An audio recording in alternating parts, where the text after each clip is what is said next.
Welcome to the Right Place podcast, where we learn with you how to navigate the world by building connections that matter, relationships that last, and businesses that thrive.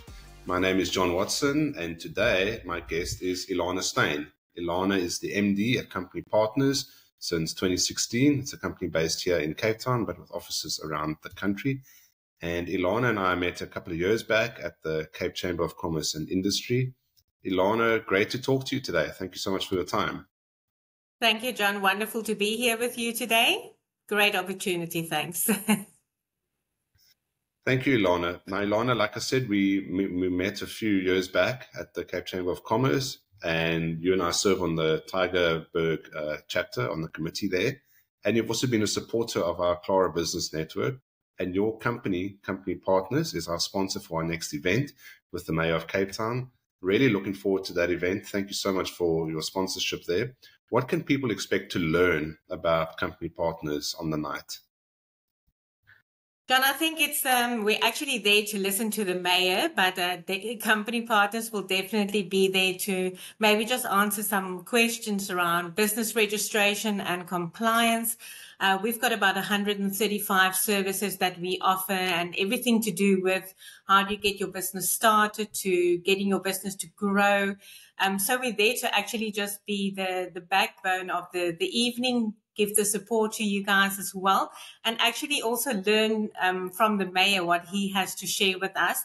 I think it's an interesting year to be on the pedestal, and we look forward to see what he has to answer to all the questions coming through on that evening. Excellent, Ilana. Looking forward to it as well. We really enjoy hearing from the mayor. We're blessed to live in a city like Cape Town. Now, tell me a little bit about yourself, where you grew up. What did you want to be when you were younger? Wow, John, that's quite a journey. So I initially came from Somerset West, grew up there, went to Paul Follet High School, and started, I think, my journey probably in school already. So I think just getting to be a team leader and sometimes being involved with some of the sports and growing from there, you get to develop yourself as a person. And I think from where I am today, I'm definitely not the same person as what I was years ago. But it's great to see how everything kind of comes together and you learn a lot about yourself over the years. So it's a great starting point to have been there. And yeah. And you ended up going to Stellenbosch College. What did you study there? I actually studied catering and hospitality. So that was my main passion, being a foodie. I'm still one, but not in the industry. I think the working hours, I was a cookhouse supervisor for Woolworths. Kind of taught you that long hours isn't always what you are expecting from the workplace. And my second qualification was a legal secretary. So I kind of stick with that. And that's actually quite a big part of who I am today. So just going through the ranks, learning through the experience and meeting people along the way got me to where I am today. So really a fantastic story and journey for myself. Now, in those days, company secretarial work was very manual. Paperwork on top of paperwork. Oh, yes. I think it was dot matrix printers. It's completely different to today. What do you remember about those early days of doing company secretary work? Oh, John, I think there's so many things that we have to go back to and just celebrate from where we are today. So at that stage, you still had to have certain forms on different colors paper. So you had CCs that had to be on a yellow paper and the incorporation document was on a blue one. And I remember they always had these stamps that you had to put on, and then CIPC stopped that because the guys used to put it over some warm water to take off the stamps at different organizations. So there's a lot of back office stories that I can probably entertain you with. But I think through all the years, just keeping up with technology and making it easier for people to do business is amazing to see how one can now operate these days. So that's very cool. Now, obviously, we're living in 2024 in the age of AI. What do you think has been the good thing about AI coming up to the forefront in terms of company secretarial work and the line of work and the services and the products that you have to offer at company partners? And has it been a threat as well? Yeah, I actually love technology. So I really try to embrace it in any way possible. So I think what really comes to mind when you talk about technology and where we are as a business is just embracing it. And I love the human factor. So I think it actually opens up the opportunity for you to have better conversations, but you kind of have this personal assistant on your beck and call the whole time. So if you just want to structure something slightly different, or maybe word something a little bit more professional, there's a lot of tools these days that you can use for that. So I think it's always going to start with you and who you are as a person and the message that you want to bring about. But it just kind of fine tunes it a little bit to the effect that you can sound a little bit more professional and be a little bit more acceptive to your crowd or the people that you're going to speak to as well. So there's a lot of opportunity for us within technology to embrace. And then even with us, we're using technology in our day-to-day running to keep clients informed. If there's any delays, let them know immediately.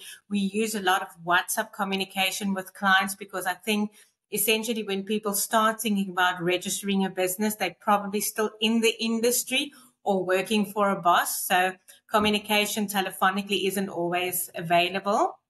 So we do a lot of communication via WhatsApp or by email, even getting payments or documents through in that way. So it's a great tool for us to use in business.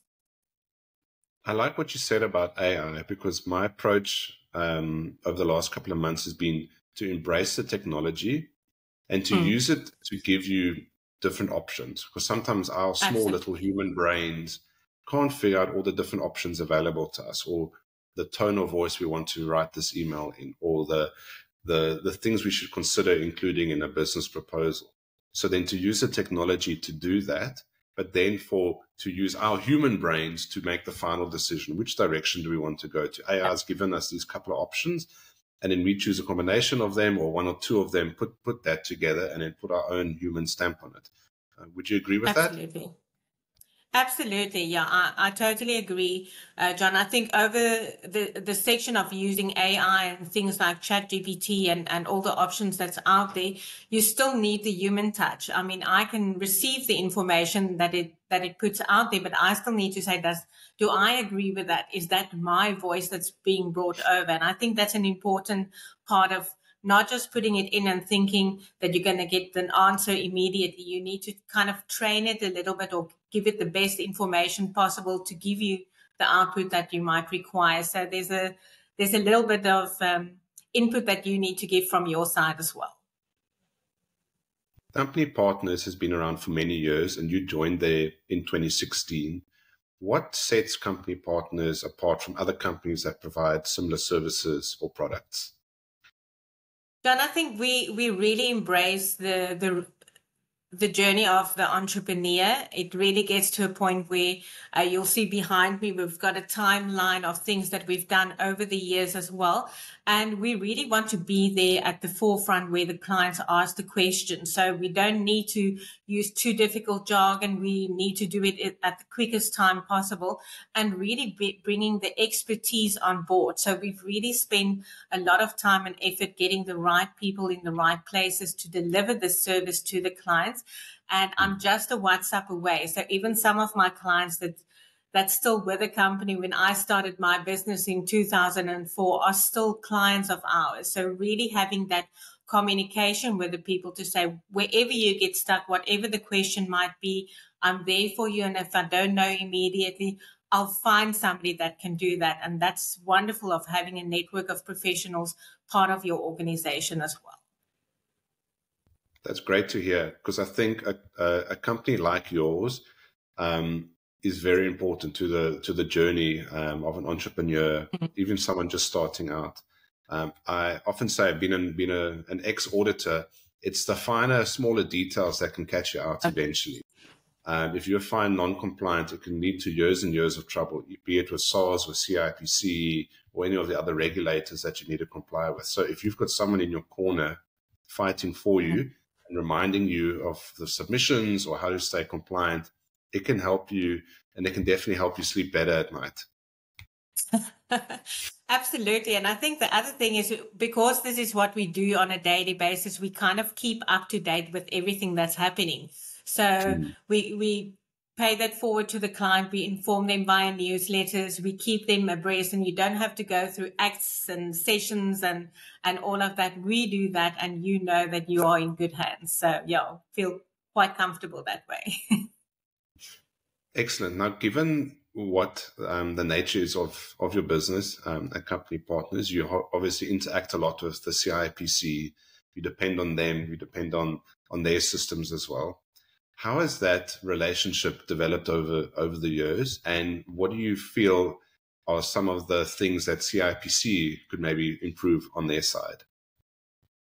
Well, John, if I just have to think about the whole hype about the beneficial ownership that recently came into effect with businesses and compliance, there's definitely some growth with CIPC as well. I remember back in the day when we went over from the old Companies Act to the new Companies Act, that was actually one of the things that I was able to present to CIPC on one of the conversations, to ask them, but why don't you keep shareholding at CIPC, and why do we struggle to get the information? So I do think that over time, they obviously have their restrictions and reasons for things happening, but they have embraced technology as well. They're doing a lot of workshops and webinars as well to educate people. So it's nice to see that they are listening to our questions, that they are embracing some of the challenges that's out there for making business for entrepreneurs and business owners easier. So it's not taking weeks and weeks to get a company registered. They have improved over the time frame as well. That's good to hear. I think they are one of the cornerstone companies of helping businesses do business in South Africa. Them, along with SARS and some of the other regulators, if they don't do their job properly, you really stifle economic growth. You prevent people from starting businesses, and we obviously know the South African economy isn't in the best state it's ever been in. So whatever opportunities we can create for businesses to do business, to connect, to do business better, I think we need to go down those paths. Quick story, CIPC used to be one of my clients when I was working for the Minister of Finance. So I visited them a few times back in the day there at the DTI campus in Pretoria. I was amazed at how complex some of their systems are. It was quite eye-opening to see the big databases and the mainframes that they have to maintain with everyone's details and everything. But I think the DTI has had an interesting history, if I can use that word. They've done a lot of things right. They've obviously made some mistakes along the way. But hopefully they can continue to just open opportunities for people to do business and to make doing business in South Africa easy. I think if we can get rid of a lot of the red tape and the bureaucracy, companies can get on their feet faster and start trading, start selling, start exporting, importing. Absolutely. And what we've also experienced in business is it's not always the initial startup phase, because we're all eager to start doing business.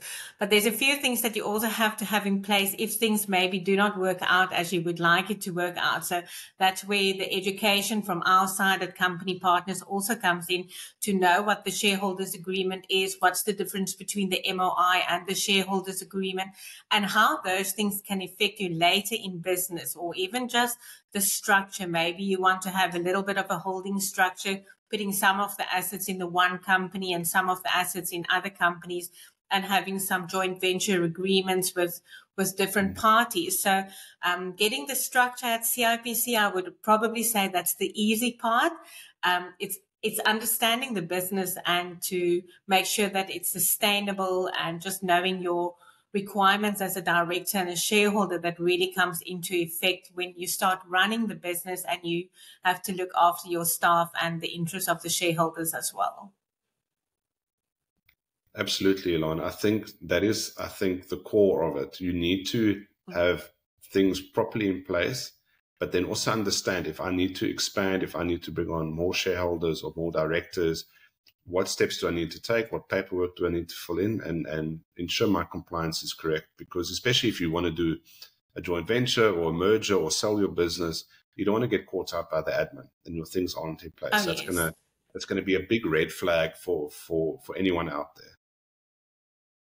Yeah, and we used to work a lot in the tender industry as well. And it's kind of like the people wait till number 99 to apply for a tender, and then you don't have all the documentation in place, or they don't understand it takes a bit of time to get your VAT registration through in order to apply for the tender. So it's really our game to assist the clients through that journey and make them aware of possible timeframes that can maybe cause a hiccup or maybe prevent them of getting a specific tender. So we're quite reliant on our systems to guide them through that as well, and to maybe just bring some awareness to something that they might not have considered when opening the business. Ilana, let's go back to your career. You spent a few years at Moore Stevens. If I remember correctly, Moore Stevens is an audit firm based in the Stellenbosch area. What can you tell us about those days and the work that you were doing then? Yeah, thank you, John. Yeah, wonderful learning curve and opportunity for me as well. So I used to have my own company secretarial practice. So I used to outsource it to various organizations, and Moore Stevens Stellenbosch was my client for almost 5 years. And then they needed some help at the Cape Town branch, and I was able to go over there for a few years as well. And it's really amazing to see the setup of an auditor firm. I always say they are my people. Just knowing what they need to put in place and have ready for their clients, and definitely the different branches as well. I learned a lot from Stellenbosch, a different type of market in Cape Town where we service other type of clients, more international structures as well.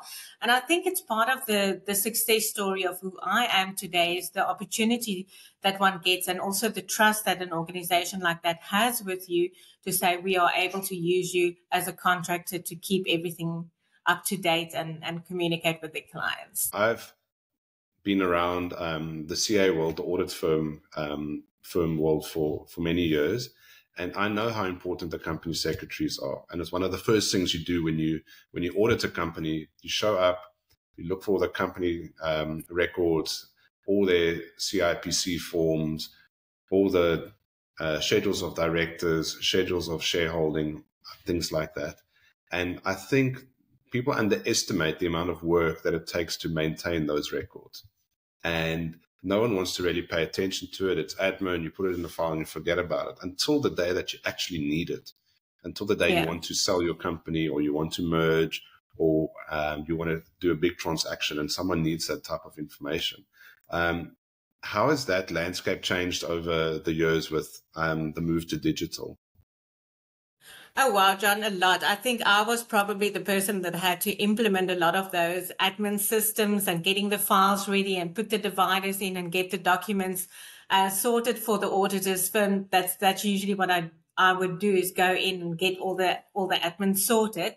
And I think these days digitally, we're still doing the same work. We're just putting it in the cloud instead of in an actual folder. So I do have to agree that I love the online system, but it's still having to be organized. Still, you need somebody that can keep it up to date, make sure that the information is up to date, especially with the shareholding these days. And it's like you said, you don't know the implication of something like that if you haven't kept it with, and maybe something happens within the organization and you have to go back in time and say, but who was the shareholder that was on the company at that stage, or who was the appointed director? So I think admin will always play a part in the company secretarial world. Just luckily, we don't have to have those red books that we have to write up anymore. It can be done electronically, but still a very important factor in any business. Okay. Now, you joined Company Partners in 2016. How was that career change for you? What prompted it, and what did you learn in those early days? Yeah, wow. I think at one stage I was working quite long shifts, having your own business and doing it for other organizations as well. And Company Partners used to be one of my clients. So I had this conversation with him at one stage to say, do you not want to join forces? And then you kind of like, but this is my baby and you want to keep it for yourself. But you realize that work-life balance isn't always there. So it was a great leap of faith for me to also join forces with them and say, listen here, I'm now going to teach a group of people to learn the skills that I've learned over the years. And I cannot say that I would ever look back on that. It's been an amazing journey. For myself, I've grown as a person so much. That's why I say I'm not the same person I was at school or at college, and really embracing the challenges that comes with that. I think nobody can prepare you as a business owner for everything that you need to take responsibility for. And I'm not even talking about compliance at the moment, just staff wise and everything that life throws at you as a business owner. And I think that's also one of the reasons why just before COVID, I signed up for a business coaching course to educate myself about what we can bring to the table for our clients, but also myself working with 45 plus staff members, the different personalities, the different things that we need to keep in mind. And that was such a blessing, because I think the way that I operate as a MD from years ago to where I am now is definitely an improved versions, made a few errors along the way, but also getting those little tick boxes to say, oh yes, this was definitely done correctly. And I think that's, yeah, part of the journey we have to go through as business owners as well. I think we should always have a positive attitude towards learning. We can always improve. Even when we are a little bit older and we're in positions of power, or we're running the show, running the business, we should always be open for new learning, new ways of doing things, and also listening to our staff. Absolutely. Our staff are the ones running the business in the end, and we need to listen to them. If they've got an improvement or an enhancement that can be made that will make the product or the service better, we need to listen to that. Yeah, and transferring your skills. It's like I said, instead of me having to do all the work, you now have a team of people that you can count on. So if I go out to a network session or have a session like today with you, I know that the staff are there. I can just quickly send a message through and say, help this client get that sorted. And you've got this amazing team that works with you.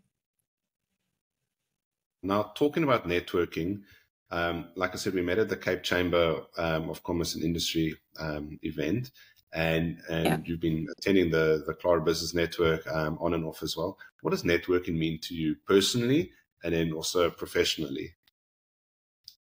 Well, John, I think over the years, networking has also changed its face for me. I remember I attended one network session where the guys were talking about, does network work for you? And the guys were very open when they had the conversation and saying, no, it doesn't work. And the person that was facilitating the conversation actually made the statement to say, but you have to work when it comes to network. So you can't just drink a cup of coffee and wait for people to approach you. You actually need to work at a network session.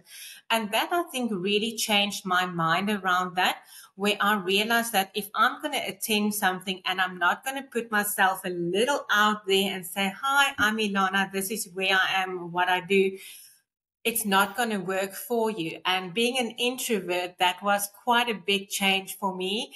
And I have to say thank you to Toastmasters in helping me facilitate those very uncomfortable discussions with people I know from nowhere, because that's what you need to do as a business owner. You have to be proud of who you are and decide what the message is that you want to convey to the person that you just met. Absolutely, Ilana. Eventually, you need to get over yourself. You need to get out of your own way. You need to put yourself out there. And what you often find is that everyone's slightly nervous about networking. Not everyone is born to do it. It's not something that you practice every single day. I mean, you're running your business, you've got your meetings, you're trying to keep your clients happy. And then every now and then you're thrust into a networking event or networking situation. And then you have to pull yourself together, remember what to do, what not to do. So I can imagine joining Toastmasters would have helped with that.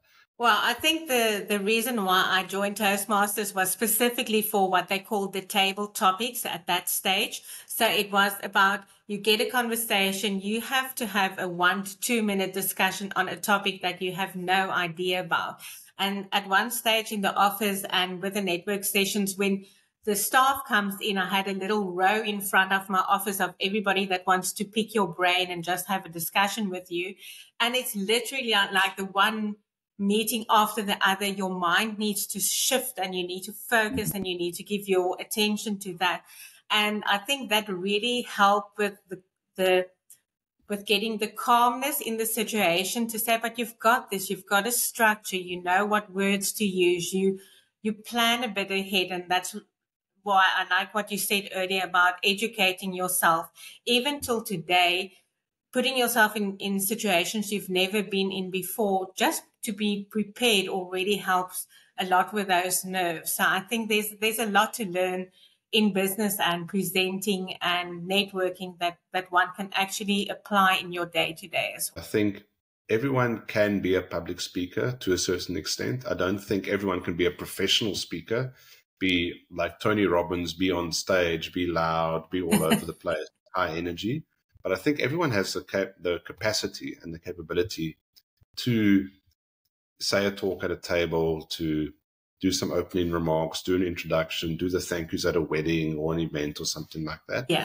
And I think it's good to do something like that because it's good for your visibility. If people, if everyone is nervous in the room and you're the one that stands up and you're the one that goes and does the speech or the introduction, people say, hey, wow, look at Ilana. Wow, that's amazing. We should include her in some of our other products or our other projects, I mean. So I think it's good. It's good for you that that you use Toastmasters to your advantage, and obviously being the MD of the company, you need to put yourself out there. Absolutely. And I have to say that at one stage they spoke about everybody's got butterflies, but all you need to learn is how to fly it in formation. And that absolutely makes sense for me, is to say, but everybody's nervous. Everybody gets to a point where they feel slightly uncomfortable. But if you can embrace that and you can do it more often, you become more comfortable in your situations as well. And usually it's at first 30 seconds to a minute where you're nervous, you're trying to find your voice, trying to find your rhythm. And then once you're up there on stage or in front of the people, it's happy days, and you find your groove and you carry on. Yeah, because like you said earlier as well, I was quite involved with a lot of webinars and seminars. So with presenting, I became very comfortable. But when it's face to face, sometimes it's a different type of challenge. You don't necessarily know the person that's standing in front of you or what makes them tick. And I think through educating yourself and doing different courses and just getting to know people for who they are, it really makes a difference. And you can find that connection that will make that person also feel like you were memorable at that. And it was so funny. Earlier today, I had a client meeting in Century City. And as I was going into the elevator, somebody came out and they said, but don't they know me? They're sure that they saw me at one or two of the network sessions. And it really felt like, oh my word, this is a practical situation where I have to give my elevator speech at the elevator to somebody. And it was just once again also just that going to network sessions on a regular basis, people get to know your face, that they feel more comfortable. So for those of you that are uncomfortable with network sessions and putting yourself out there, it does become easier. And you're more than welcome to join myself or John at any of these sessions, because that's what you need to do, is maybe just get a buddy that's with you at the session, that you're not that alone. And also to show up consistently. If you attend one Cape Chamber event or one CBN a year, it's not going to work for you. It's going to be a fly-by-night. It's not going to work because people haven't gotten used to you. And maybe on the third or fourth time that people see you, they'll come and talk to you and say, hey, I've seen you around before. What do you do? What's your company about? And that's when the relationship can start. And also you can't build a relationship by seeing somebody once a year. You need to show up consistently, talk to the organizers, talk to the hospitality people, the venue people. And that's how you can slowly start building a relationship, break the ice a little bit, and who knows where it could lead. And I love the fact that you're talking about it as a relationship, because that's what it really is if you're going to put in the time, if you're going to put in the effort, it's going to be reciprocated. And I think that's the thing some people miss with these sessions, is that you don't just go there, give your pitch and think everybody needs to run with you. You need to build that trust relationship. And I think with company partners over the years. We've also done that with our clients. If you're going to search us once, we'll never leave you alone. You'll see company partners always thereafter. And I think that's important. It really encourages the person to feel comfortable with you and your brand. So yeah, maybe not just do it once, at least try it a few times. Now, Ilana, we're here approaching the middle of 2024. Would you say Wow. that you, Ilana Steyn, that you've found your right place, you're in the right place this year? Absolutely, John. I actually put a bit of a challenge out there for myself for this year is to really represent company partners and tell people what we are about, what we can do for them, how we can assist, and really get from them also the need from their side. So we spoke about the red tape earlier in the conversation, and that's what we are all about. I want to find out in the women in tourism industry, what's the red tape you guys are struggling with there? How can we facilitate that? I think I feel comfortable with the team that we've put together, with the fact that you're going to be in great hands when you come to us, but I need to also know what is the challenges on the ground, what is the challenges for business owners out there, where do you get stuck, and who's the right people that we can rope in to find the solutions around that. And for that, I feel we are at the right place. We want to take company partners throughout South Africa. We want to be that household name for compliance. And I won't say we're going to be the sunlight, but if we could be the sunlight, we'll be that for compliance. Excellent. No, I think you got to aim high. If you're going to aim low, you're going to be disappointed. So aim high and see how far you can go. Absolutely. I'm up for the challenge, John. Excellent. Now, Ilana, earlier you mentioned that you've got over 100 different products and services that you offer, and some of these are to help businesses grow. Can you tell me a little bit more about those? Yeah, John, I think we all realize that you need a company registration, a bank account, a share certificate, things like that initially when you set up your company. But for the growth phase, you really need to look at possibly finance, maybe a business plan. We even got our own in-house business coaching, like on a very entry-level type of situation where we can take people through some of the challenges that they sit with. And as I mentioned to you before, I think that's one of the things that I experienced through business coaching that I never knew about, is the fact that just having that soundboard, just having that conversation with somebody on the other side on something that I maybe get stuck on as a business owner really helps you to grow your organization.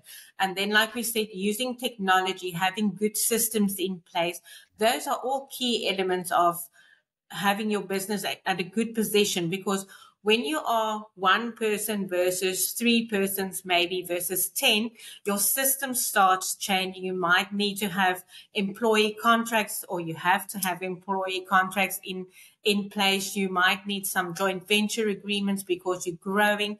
And a lot of people kind of forget that the scalability and what it entails. And I think it's an important part of your growth phase to say, how quickly do you want to grow and what do you need in place for your business to grow?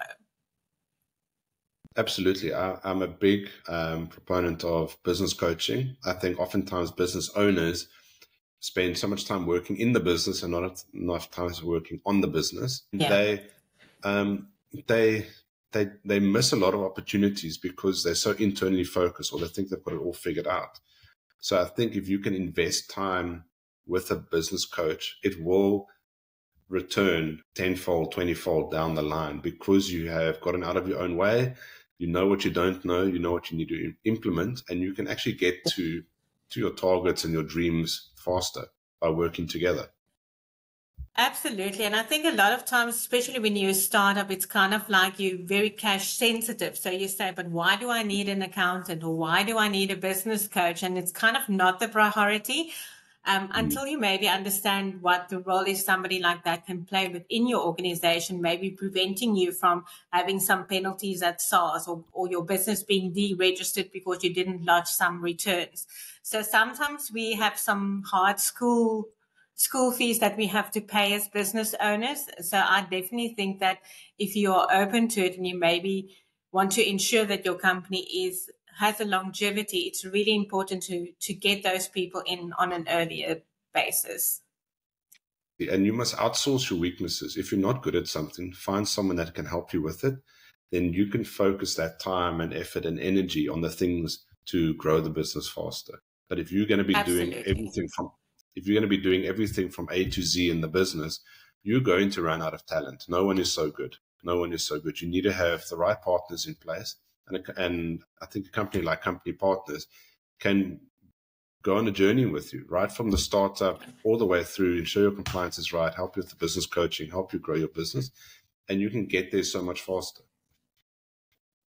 So how I would usually put this to an accountant is that we can be your back office. So we've got the expertise, you've got a great team that's behind you, and you can focus on the relationship with your client, because that's what keeping that client there is, the relationship. So if you can just focus on having a coffee with the client and spending time with them instead of having to do all the admin work as well, isn't that something that any business owner would consider? And I think that's what we're really gearing towards over the next couple of years, is to build that system where you can literally use this white label that can be your back office, so that you as the business owner can just focus on your relationships and getting new clients in. I mean, we all wish for extra time, so that would be your extra time. Absolutely, I agree with you there. Ilana, it's been amazing to talk to you this afternoon. I'm really grateful for your time. I enjoyed learning a bit more about you, about Company Partners, about your journey. I'm really glad you found your right place and you're happy there, and looking forward to growing. Just one final question. What do Yes. people get wrong about networking? Wow, that's a really interesting question. I think it's a relationship thing. It's not just going in there and thinking that you're going to get all the information, or it's just about you putting yourself out there. It's building the relationship and the trust. And it's not a once-off thing. I think we spoke about it earlier today as well. Is there needs to be a repeat. You need to show the commitment from your side as well. And I know that there's various network sessions with various formats that they require from you. But I think the consistency and just having that presence there is always important. Be proud of who you are. Be proud of your business, of what you've accomplished already. And if you are unsure about what the message is that you need to put out there for your clients, ask a specialist that can help you with that elevator speech, or just connection with the organization or event that you're going to attend, because they're not all the same. So maybe find the voice and then tweak it a little as you go. I really love that. I really think if you're not sure about something, ask for help. There is so much help available, even though it's not in person. There's YouTube videos, there's books out there, there's amazing people to connect to. And I genuinely believe people want to help other people. So if you're not sure, if you're struggling or you're not seeing the results, reach out to the people around you, reach out to Cape Chamber of Commerce, even myself or you or any of the people that we know. People generally do want to help you get better at networking and help you find your right place. Absolutely. I've made some amazing connections like yourself over the years, and it really, it's something that you can embrace, and it does make a difference for your business. So excellent, Ilana. I really appreciate your time. Really enjoyed this. Hope the listeners will enjoy it as well. Thank you to all our subscribers. Thank you for watching the videos on YouTube. Thank you for listening on Spotify and Apple Podcasts. If you know someone that is struggling in their business or with compliance, with the admin side of things, please reach out to Ilana Steyn. Please reach out to Company Partners. I'm sure they'll be able to help you out very quickly. They've got people all over the country, and you can speak to them online as well. And Ilana, looking forward to seeing you at the CBN with the mayor. I think it's going to be a really great event. And yeah, thank you so much for your time, Ilana. awesome. Lovely chatting to you, John, and thank you to the listeners as well. Cool. Thank you, everybody, and we'll see you next time at the right place.